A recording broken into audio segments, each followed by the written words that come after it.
keynote. Yeah, this isn't the opening keynote. So you should all be tired, right? 3 days of. In my opening keynote, I try to hit people with as many ideas as I can, like boom, boom, boom, boom. But this is the closing, so I have to relax a little bit, yeah? So I will tell you some things, I will show you some things, but I'll have you talk to each other, you know, in a certain way to illustrate some things. Now, I understand there's some simultaneous translation happening. Is that the case? Yeah, so I'm trying to speak a little bit slower to make it maybe a little bit easier for the translators to be able to handle that, yeah? So I don't go too fast. Maybe, we'll see if I do that. So what's on my mind is this thing that I call the heart of Agile, coração de la agilidad. I should have this in Portuguese. You guys will help me, all right? We need these words in Portuguese. The difficult one is reflect, because reflect here is not like a reflection in a mirror. It's a reflection like thinking, introspection.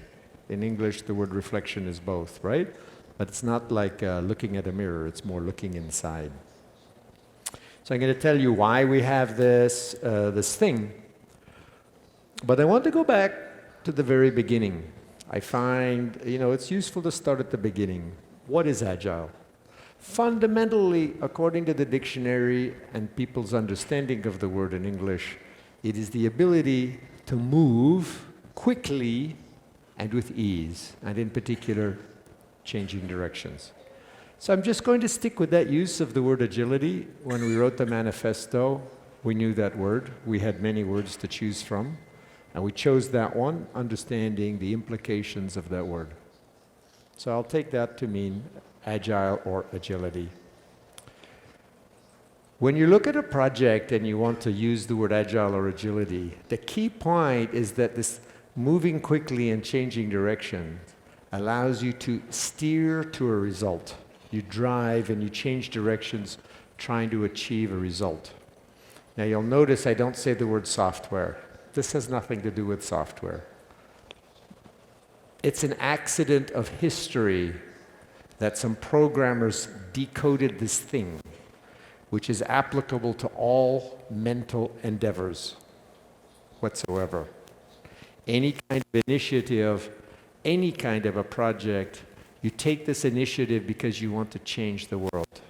You have this idea that if we stick our finger in the world like that, it will have some consequences. Of the many consequences, one of them is the one that we want. There are other consequences that we maybe don't think of. This is true if we want people to boil water in Africa to get rid of some parasites. It's true if we want to have people recycling. It's true if we want them to buy our product. It's true in any kind of a mental activity and in most physical activities also. So we're interested in steering to a result. That's agile, agility, steering to a result. That's the definition I'll use. So why? Why do we care about this thing, agile? The answer is one word. This word VUCA, some of you have heard. Volatile, uncertain, complex, ambiguous. This is the world we live in today. Even with the best thinking, you absolutely cannot create a master plan, a master design, where you can stick your finger in the world and get exactly the effect that you want. It's impossible. Because the world we live in is VUCA, we have to have agility. It's just necessary these days. So, what is Agile? Why do we care about Agile? Now, given that everybody has to become Agile sooner or later to some extent, there's a problem that we need to solve. There's a problem waiting to be solved. And that's that all of the Agile frameworks are complicated. They're hard to learn. They're expensive. And most of them are designed for software, so they're restricted to very particular software development domains. The problem that we need to solve how do we make something that's completely general and much, much simpler, much easier to enter? That's a problem that needs to be solved. So I described to you my answer to that today. Obviously, it's the heart of Agile. So what then is the heart of Agile? It's a simpler way to become more agile. You don't say to become agile. Agile is a scale. There's always more and less. So to become more agile. And you'll understand that when we do our future-focused discussion, you always try to make changes a little bit at a time. You don't jump to fully agile. You just become more agile and more and more and more. The heart of Agile, because it only has those 4 words that you saw, strangely enough is more powerful than if you say more words. The more you say, the more restrictive it becomes. So very strangely, as I have found in the last 4 years, having only these 4 words is actually more powerful as well as simpler and more widely applicable. You can apply this to any team endeavor. I could have called this Teamwork 2.0. Okay? But I call it the heart of Agile. That's fine. What does this thing say, the heart of Agile? It says exactly in only 4 words. That's it. There is nothing more. And I'll tell you why that is. Collaborate, deliver, reflect, improve. You collaborate to deliver, you reflect to improve. You reflect on the collaboration and improve that. You reflect on the delivery and improve that. Tight cycles. You just keep going. Collaborate, deliver, reflect, improve. Right? And then you just get better and better and better and better. There's nothing more. So that's it. That's it. Collaborate, deliver, reflect, improve. You apply this to anything, anything, anything. So then people say, okay, now, is this heart of Agile thing, is it a framework or what is it? No, it's not a framework. I have a colleague who calls it a meta framework. Now you understand, meta means better. It's better than a framework, right? That's the sales language, right? If I say something is a meta framework, it means it is better than a framework. No, it's not a meta framework. It's not a framework. The best I can say, it's a tool to help you focus your thoughts. And I'll show you about that. It's just a focusing tool. I picked 4 words. Life is complicated. Periodically you stop and you say, how's the collaboration going? What can we do to improve the collaboration? It's obvious if the collaboration goes better, everything goes better. If the collaboration goes worse, everything goes worse. It's obvious. So you just stop and you say, how can we improve the collaboration? Delivery is a technical thing in whatever domain you are in. If you're in software, delivery is a difficult technical thing. But if you're trying to get people to recycle, delivery is still a technical thing. But presumably, you hire people who are good at that technical thing. That's what you do when you're hiring. Okay? So it's just a reminder. It's just a reminder. The nice thing, since it's a reminder, it doesn't conflict or compete with any of the other frameworks. You can be doing nothing at all connected to Agile, and you can put this on top and say, how can we collaborate better? What can we do for deliveries? How do we reflect and improve? So you can drop this on top of safe, less, more, dad, mom, scaled Agile, Bob's my uncle, whatever you like. Okay.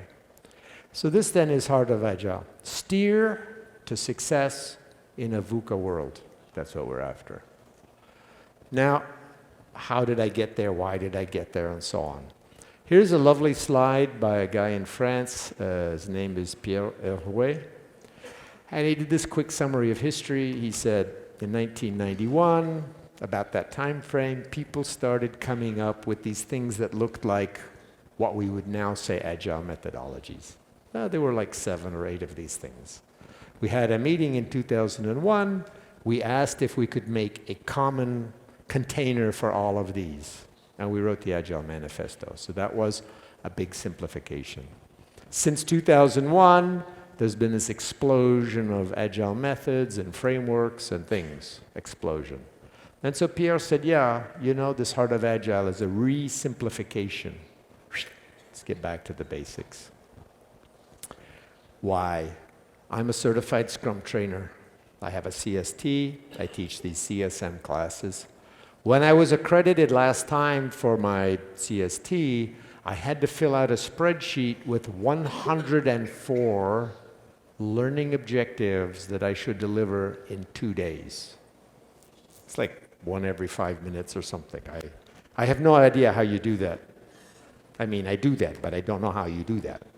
So that's it. That's it. That's the spreadsheet I had to fill out. Yeah? And it was going like, why 104 learning objectives? Like, what is going on here? But I'll tell you what's going on here, and I'll show you. To show you, I have to tell you about the Shuhari progression. I start every talk with this. If you've seen it 8 times, it doesn't matter. You're going to see it 8 more times. I always talk about Shuhari, because we need that to understand. These are the 3 levels of skill acquisition. When you start to learn a skill, it doesn't matter if it's a 5-year-old trying to tie shoes for the first time, you know, the shoelaces. Doesn't matter if you're learning to make bread for the first time, if you're learning to manage an agile project for the first time, whatever. You start off and you ask somebody, you say, how do I do that? And they say, well, let me tell you. And they tell you a technique. And you go, okay. And you copy the technique. That's shu. Shu means follow. You learn one technique, and you follow that technique like forever. Yeah? I'm going to just ask you guys a question just for fun. Some of you don't have shoelaces. I don't have shoelaces anymore, haha. But here it is. When you tie a bow, this is very serious. You notice I'm not smiling. This is very serious. When you tie a bow, there are 2 ways to tie a bow. One way, you tie a half knot, then you make a loop, and then you go, pardon my speaking, but I'll say, around the tree and through the hole, right? Around a tree, through the hole. Then you pull. How many people do around the tree and through the hole way of tying shoelaces? All right, good deal. Now the other way that's very common is you make a half knot, then you make 2 loops. I call those bunny ears, right? To make 2 bunny ears, and then you make another half knot.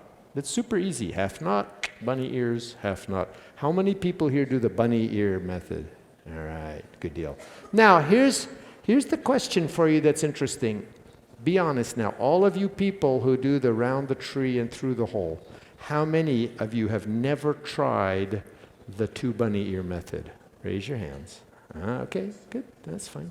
Now, all of you who do the 2 bunny ear method, how many of you have never tried round the tree and through the hole? Be honest now. So after the talk, we're going to do a cultural exchange.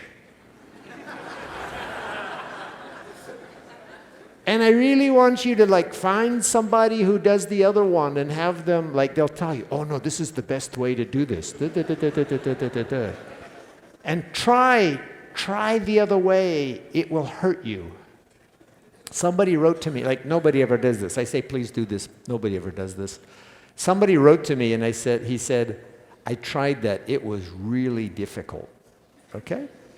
So I want to show you that if you have only done one way of tying your shoelaces your whole life, that's shoe, pardon the phrase. And you know when you buy shoes, they come in a box. In English, we call it a shoe box. That's a word play. My apologies to the translator. I don't know how you translate shoe box, like S-H-U box. Right, tough. So we call it being trapped in the shoe box. You know, you learn one technique, you make a nice nest. I'm perfect at this technique. I never want to learn another technique. You're trapped in the shoebox. So you have to get kicked out of the shoebox to the next stage of learning. The next stage of learning is called collect techniques. Ha means break. So you go, now I know how to tie shoelaces with the one way, with the other way. You know, you pull hard and it breaks, and so now you have got a long string and a short string. Yeah, so you do what's called a half bow. I learned that one, right? There's other ways to do it. You learn all the different ways to make bread, right? You learn Lean, you learn Scrum, you learn DSDM, you learn extreme programming. Nobody learns Crystal because... So understand this, when I wrote Crystal, I knew about Shuhari. I refused to write a shoe-level version of Crystal. That's why nobody does Crystal. And I would say, go use any other method for about 6 months or a year, shoe level. When you get tired of bumping into walls, come and take a look at Crystal because it helps you get out of the shoebox, right? So that's Crystal. Re, the final one, R-I, re means leave, like leave the dojo, because these words come to us from Aikido, so it means leave the dojo. People at the third level of skill do something different every time. Always, something different every time.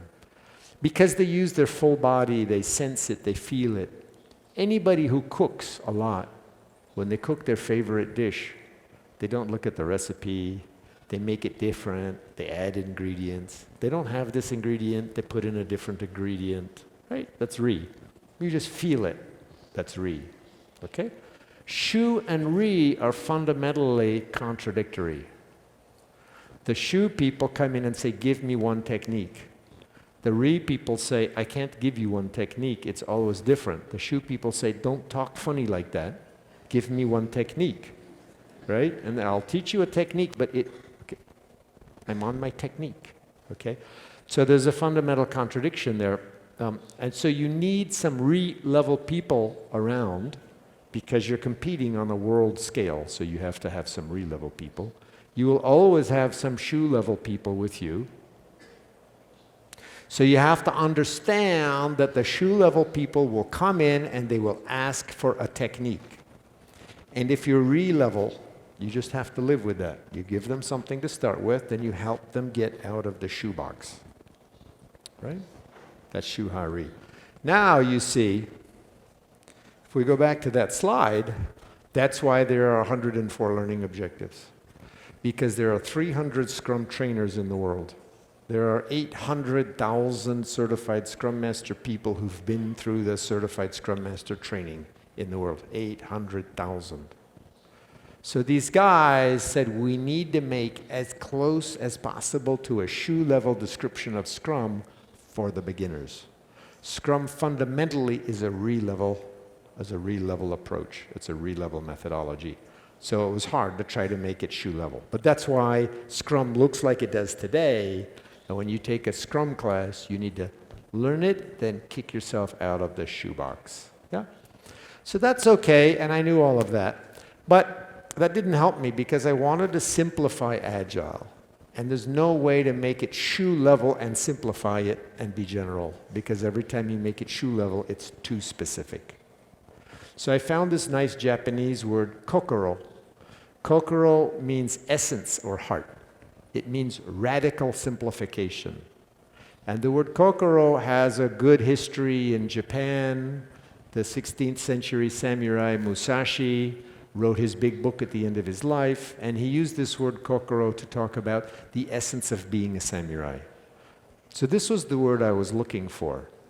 And to describe what happens when people get to a certain level of knowledge, 15 or 20 years of doing something, they always say, it doesn't have to be that complicated. All you have to do is pay attention to these 3 things or 5 things or whatever, right? I want you to understand this is only a teaching mechanism. Re is still the top of the performance. You can't get any better at performing than Re. You can't say, I'm so advanced, I'm beyond Re, I'm Kokoro. No, no. Re is the top. But when you go to teach, you can teach just the simple basics. I learned that in the US Air Force, there are so many airplanes that they can't teach all of the airplanes to the pilots. They have a phrase, they call it brilliance in the basics. Brilliance in the basics. They must have the pilots know all of the basics so well that they can put them in any airplane and they can do the basics in all airplanes. Now you can see why I made the heart of Agile look like it did, right? So I was looking for that simplification. Now, just for fun, have you guys seen the movie Karate Kid, the old one? Raise your hand if you've seen the old movie Karate Kid with Mr. Miyagi. Wax on, wax off, paint the fence, wax on, wax off, paint the fence. No, don't paint the fence like that. Paint the fence like that, right? You remember. That's Kokoro. He didn't teach him anything except wax on, wax off, paint the fence, right? So that's what I'm doing now with the heart of Agile. I've got it down to 4 words. I tried to make it 3, but I can't make it 3. If you just do that forever, you will already become more agile. Collaborate better. Learn to deliver baby things. Let's see if I've got this one right here. Yeah, I'm going to get there. Reflect and improve. Just those 4 things. Now, what happens is when you go and look and you open the door called collaborate, you find lots of things. When you open the door called deliver, you find lean, you find Kanban, hypothesis-based development, you find lean startup, you find lots of stuff. And I'm going to show you some of that stuff. I'm not going to show you everything because there's some cool things I want to have you do and have you see in this talk. Right? But this keeps going. This expands forever. We tried to make a mind map from this, but you can't because the whole world fits into these 4 words. So you just pick a topic and you see, ooh, how does that go into there? And you look at that. So we'll do that with some of the topics. There's a version of this talk online if you go to heartofagile.com that I gave in Denmark a year ago. That's the best version of this talk, and I go through everything. Today, I'm choosing not to do that because you can go and see that video. So there's another video with a bit more information than I have. So here's now the simplification of the heart of Agile because I'm going to say a lot of words. But the simplification, if you will, heart of Agile distilled, which is really weird because it's distilled, right? Distilled, watered down, and distilled again. To improve the quality of collaboration, improve the quality of listening. Turns out, when I looked at the manifesto writing workshop that we did in 2001, it had the best listening I've ever seen in a meeting, what I would call generous listening. Everybody listened, believing that the other person was already wonderful, smart, and valid. Very generous listening. So if you want to improve collaboration, the first thing you do is work on your quality of listening. There's other things, but that's a good start. In the deliver, it's not about delivering one big thing at the end. Because we live in a VUCA world, you have to stick your finger in the world very often. So a synonym of the word deliver would be probe, prueba in Espanol. Probe. You're probing the world. You have to put something in the world to see how the world reacts all the time. So for deliver, small and often. Okay? For reflect, and we're going to spend some extra time on this in this talk, here's an interesting thing that we're finding. Simply decide what you want your world to look like. Literally describe what you want your world to look like. It has a very powerful effect on the team when you do that. Literally describing what you want your world to look like will, in fact, help you advance to building that world. And the final one on improve is small steps. Lots of experiments, lots of small improvements. If you do enough small improvements, you'll get the big improvements. So let's look at that. I'm going to start today. Every talk, I start in a different place. Today, I want to start on this thing, reflect. There's a thing that we're borrowing from these days called solution-focused psychotherapy. Solution-focused psychotherapy. Now, the weird thing about solution-focused psychotherapy is you don't focus on the solution. It's really weird. But this psychotherapy started in the 1970s, and they had their enemy, their antithesis. At the time, they called problem-focused psychotherapy. That's, Jung and Freud and all of those guys, right? They focus on the problem. And the guys, these other people, never focus on the problem. It turns out they also don't focus on the solution, but the name they gave it was solution-focused psychotherapy. So you'll see I'll use other words, because if you tell engineers we're going to be solution-focused, they will, by God, focus on the solution. And we don't want them to do that, actually. So I'll show you. So we're borrowing from that. There's a technique there that they call delta, or delta. It's my name. Delta is the name I gave to their technique. And here's how it looks like. You say, what would my best hope be for how this could be? Let's take collaboration. It could be delivery. It could be anything. But what could my best hope be? And you say that. That's the solution that we're not going to focus on. Then you say, on a scale from 1 to 10, when 1 is like nothing and 10 is like perfection, where are we? And sometimes the answer is like 3. Sometimes the answer is like 7. Typically, if your answer is 7, you don't need to work on it. You're already quite happy with it. Almost nobody really wants to go from 7 to 8 or 8 to 9. People are hurting if the number is 3. But the cool thing about the number 3 is it's not 1. That means that you already have a little bit of it present, and now you go and search for it, because it's already there. That's why we don't focus on the solution. We focus on what's already there, what's already working. Okay, it's not much. It's a very dilute, fuzzy version of what we would like, but it's there. And we tell stories about that. And maybe you ask, maybe it was a 3, could we get to a 3.5? If we could get to a 3.5, it would be better.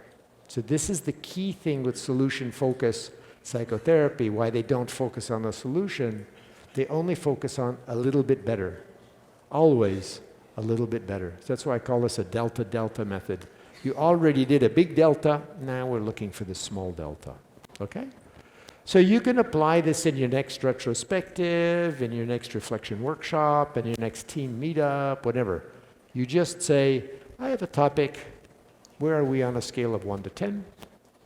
You may be a 2, a 3, a 4. And you say, where does it already exist? And how can we get a half a point better? So that's one technique you should all try when you go home. There's another one, which is the future-focused delta, in which you don't ask the question, how can we get a half a point better? You don't even ask the question, how can we get a half a point better? This is a rephrase, from Gandhi. Gandhi wrote this thing, be the change you want to see in the world. Now, it turns out it's very difficult to be the change you want to see in the world. Not many people can do that.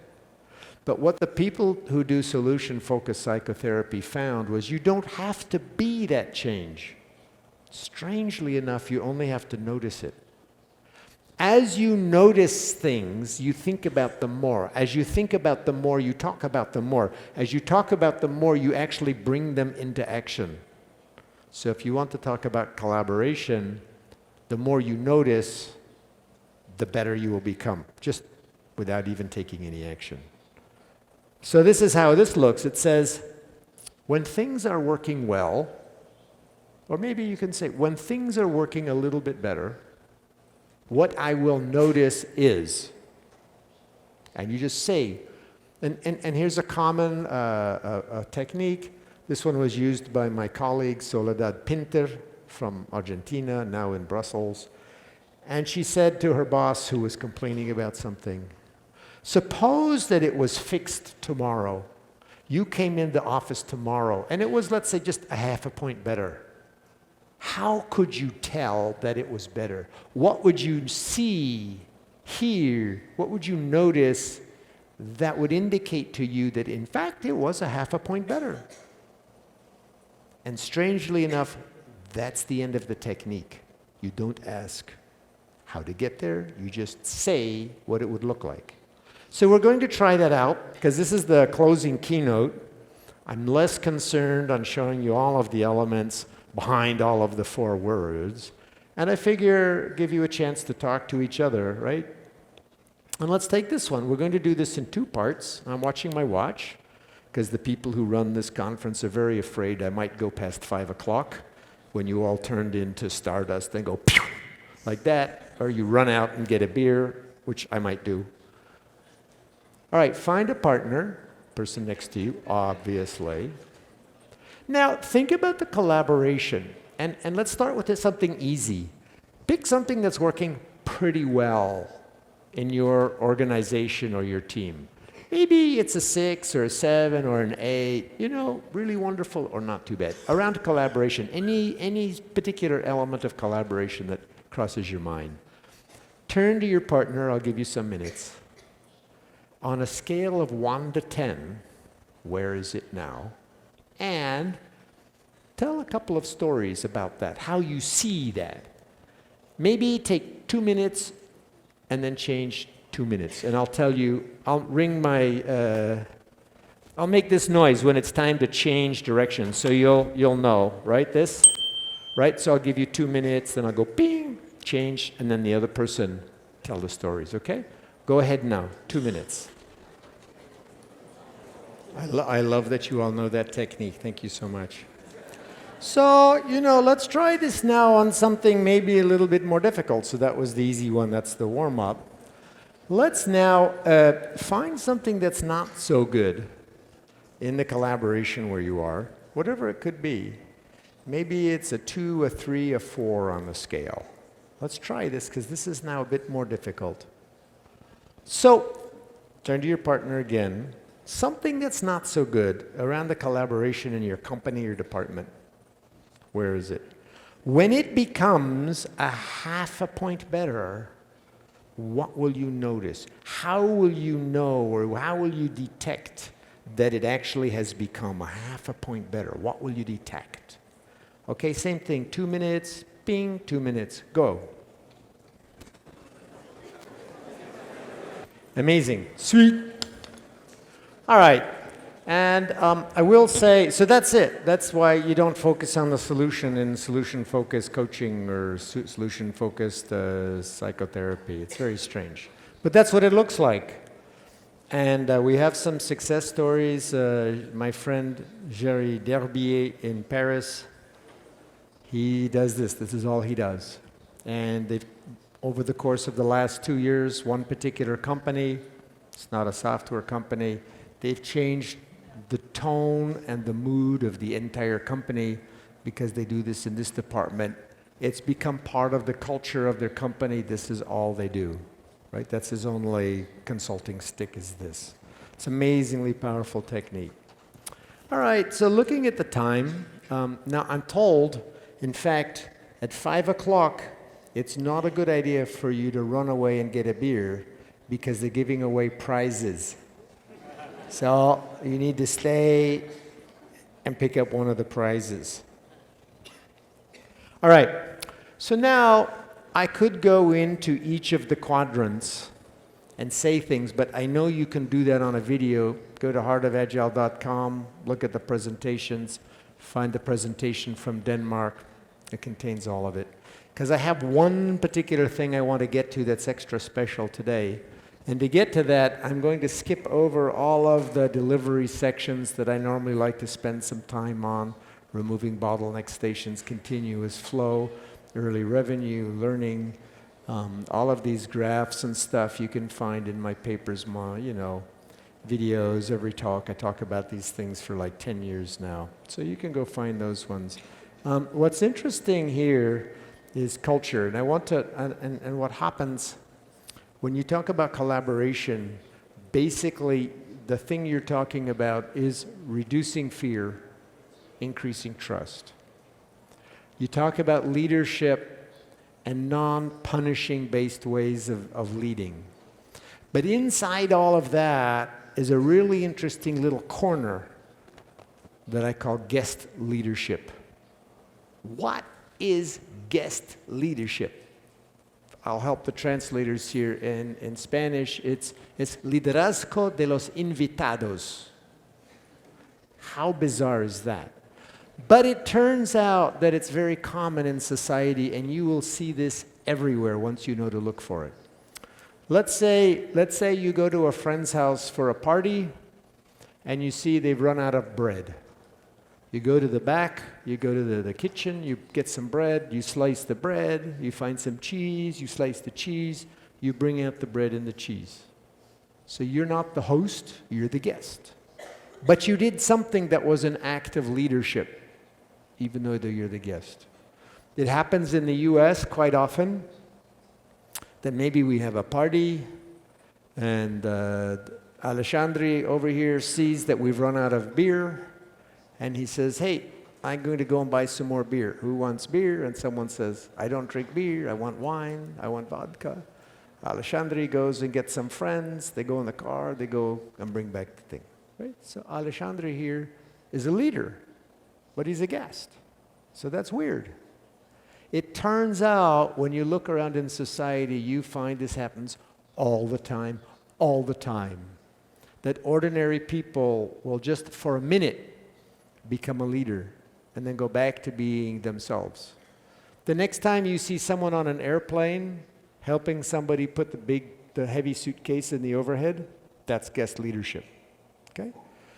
Here in Brazil, you can collect stories everywhere. You see them. I like this particular stories. 10 minutes, I know. Thank you. Got it. I'll do it.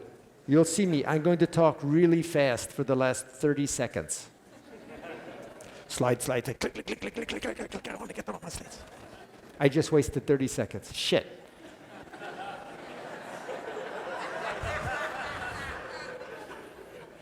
You see how much I care. Okay.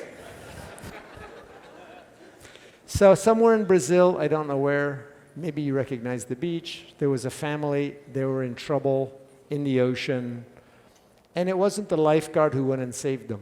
Somebody had this idea, this strange idea, that we could make a human chain, 80 people in the human chain, and they went out and got the family and brought them back. Whoever started that chain went back to being a tourist on the beach again, right? That's liderazgo de los invitados, guest leadership.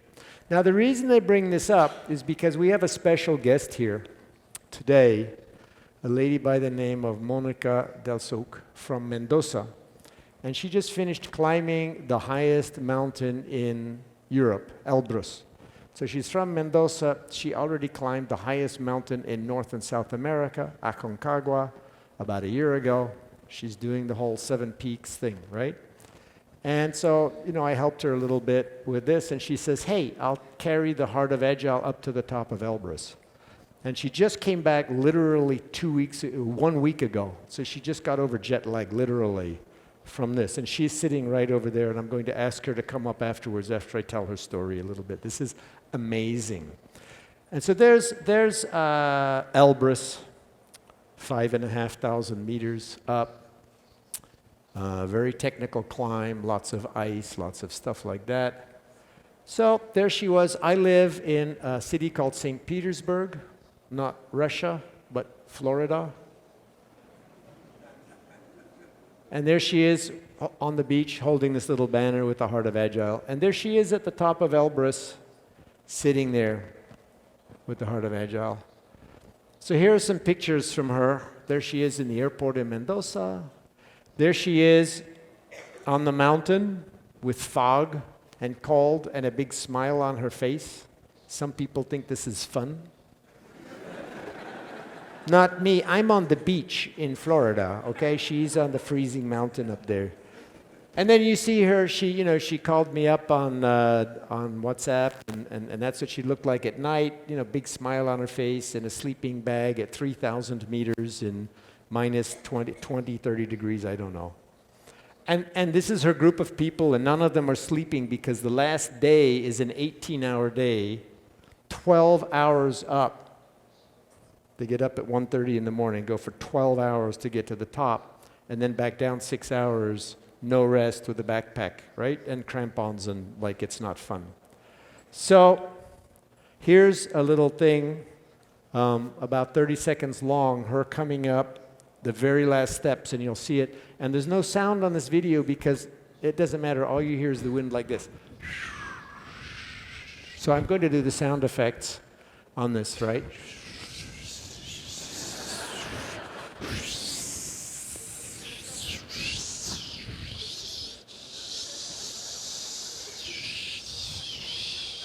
I guess it's more than 30 seconds. I can't hold my breath that long.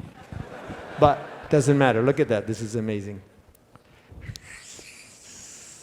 Now she's yelling there. She's screaming in joy because she just got up to the top. It's amazing. And that guy there, I'll tell you more about his name's Yeber. He's done the 7 summits. He was one of the first people to do Everest without oxygen. One of the 2 guides.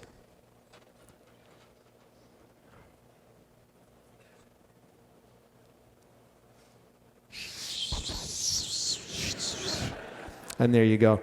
And I'm just letting my timekeepers know. Camila, yes.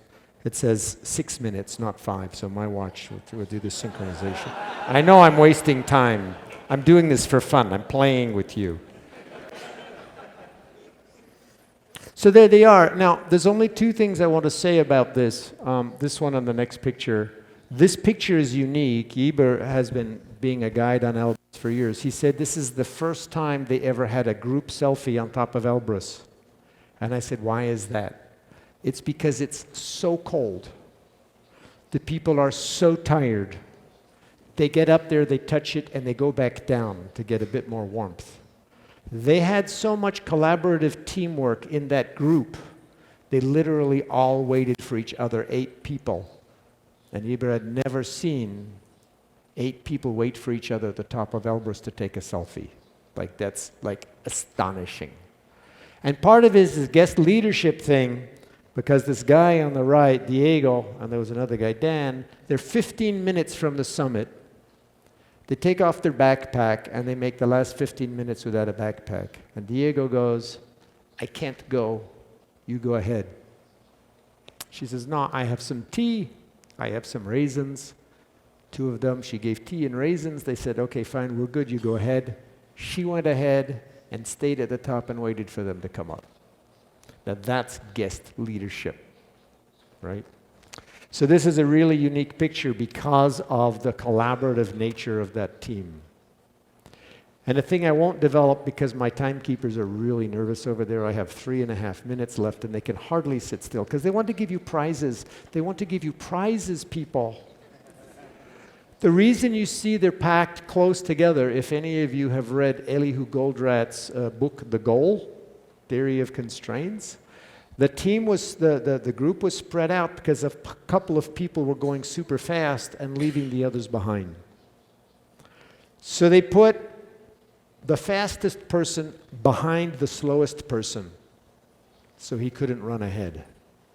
And then Monica came second so that she could gauge the distance between the first and the third person, so she became the pace keeper. Guest leadership twice, theory of constraints, lean Kanban, all of that fit into here. So I would just like you all to give, please, a big round of applause to Monica, if you will come up on stage. Come here, come.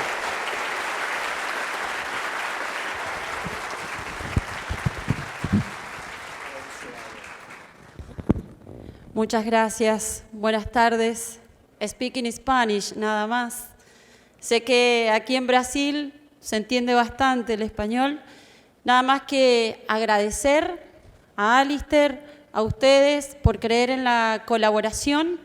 La colaboración está presente en todo ámbito de nuestra vida, en nuestra vida familiar, en nuestra vida personal, en todo lo que hagamos. Así que nunca dejemos de colaborar. Nuevamente, muchísimas gracias.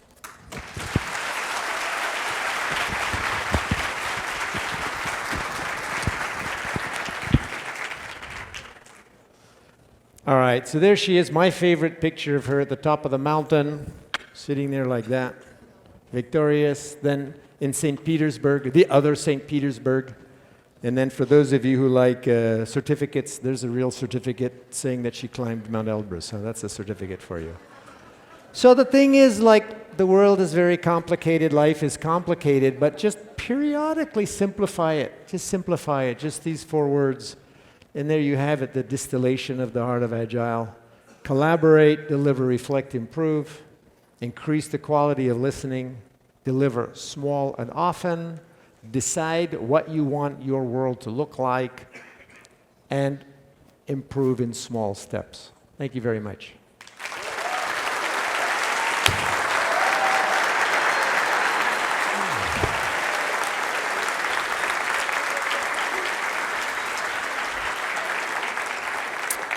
So I finished on time, but you don't get to ask any questions because they have prizes they want to give you. Who's our... Questions? No, all right, let's see. Does anybody have a question? No questions. It's time to go for...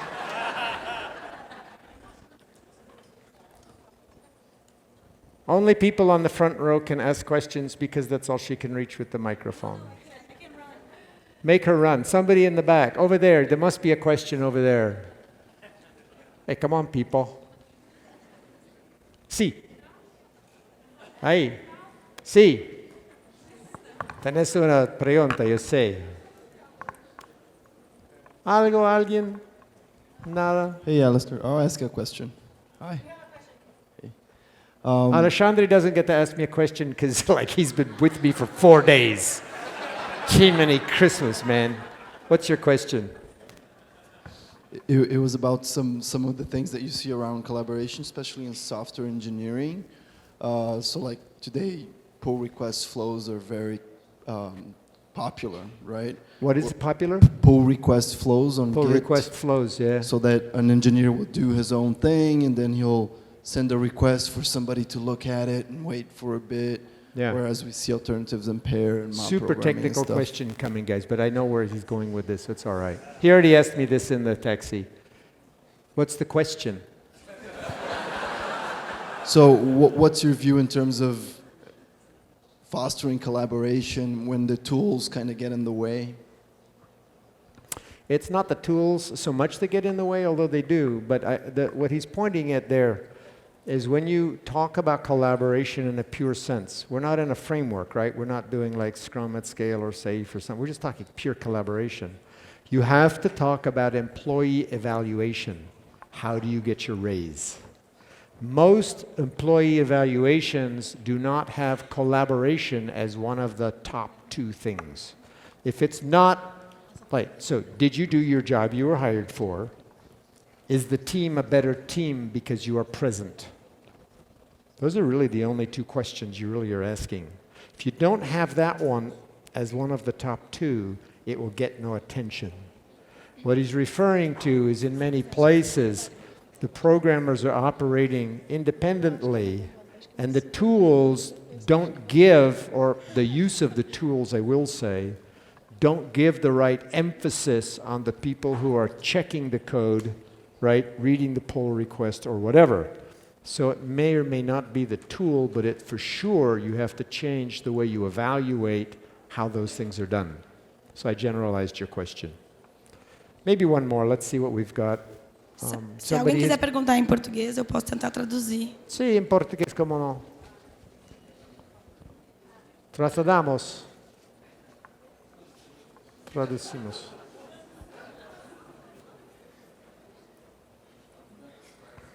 Somebody will tell me what the question is in English after they ask.